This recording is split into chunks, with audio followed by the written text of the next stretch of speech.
down at your desk there. You do solemnly swear that the testimony you're about to give before this court and jury will be the truth, the whole truth, and nothing but the truth, so help you. I do.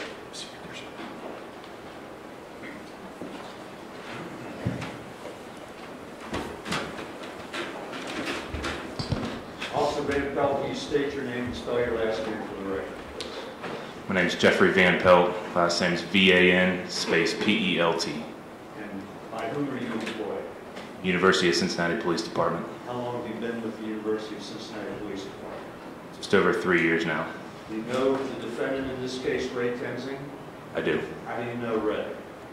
I got hired on with him back in 2014. What was the beginning? I got hired on with him back in 2014. And in 2014, did you two work the same shift, or did you just know each other from being UC police officers? We both worked second shift together. Okay. Were you working on July 19th, 2015? I was.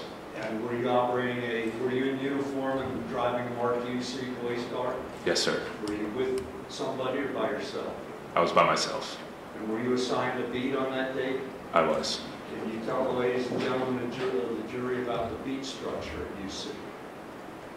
Our beat structure, we have 2 beats at the time that were on campus. Then we had 3 off-campus beats. Why did you have off-campus beats?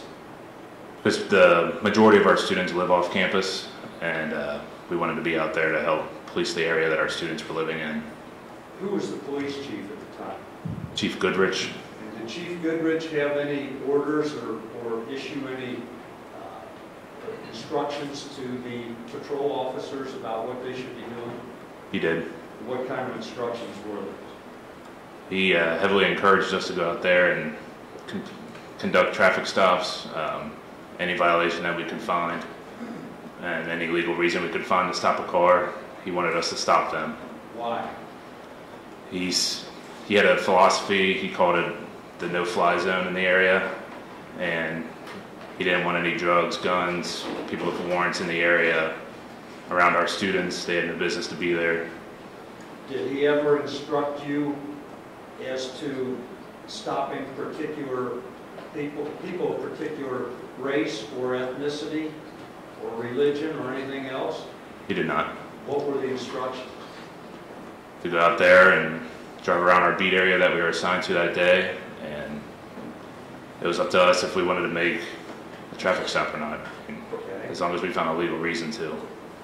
Would you typically stop somebody for a no front license plate I did. on a regular basis? I did. Okay. What were your hours of duty on July 19th, 2015?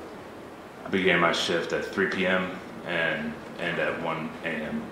During the course of your shift that day, you had an occasion to respond to an officer-involved shooting with Ray Tenzing involved in it at Rice and Valencia, correct? Correct. Had you had any contact with Ray before that? I did. What time did you respond to Rice and Valencia, first of all? Around 6:30 p.m. And what was your contact with Ray before that? Earlier in his shift, he had a traffic stop on East McMillan, just east of Vine Street, and I backed him up on that stop. And I also backed him up on a traffic stop in Bellevue Park. Remember what time the Bellevue Park stop was? I would 6 o'clock, 5:45. And did you actively participate in that? By the time I got out of the car, he was wrapping up the traffic stop. And did you have a discussion afterwards? I did. About what? We were planning on going to dinner at 6:30, 6:45 that night. What did you do then? We agreed that we were going to go to Chipotle, and we both went our separate ways.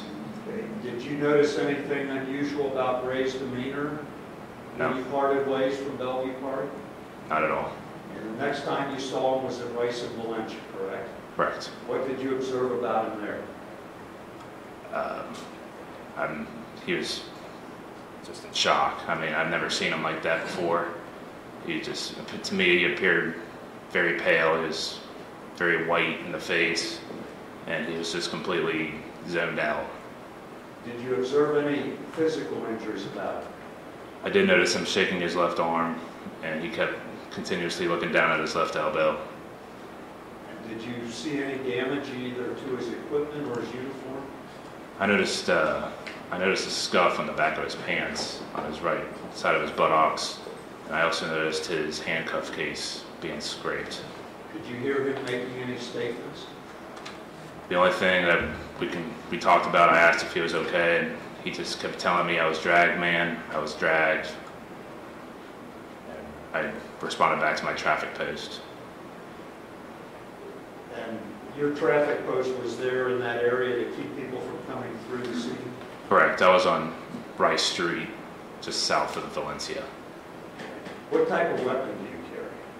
It's a 6-hour P320 semi-automatic. Is that what everybody at the UC Police Department carries? Yes, sir. And those weapons were relatively newly issued to you Yes, before July 19, 2015, is that correct? they were. Have you fired it? Yes, Have you fired it since then? I have. Okay, where? At our firing range for qualifications.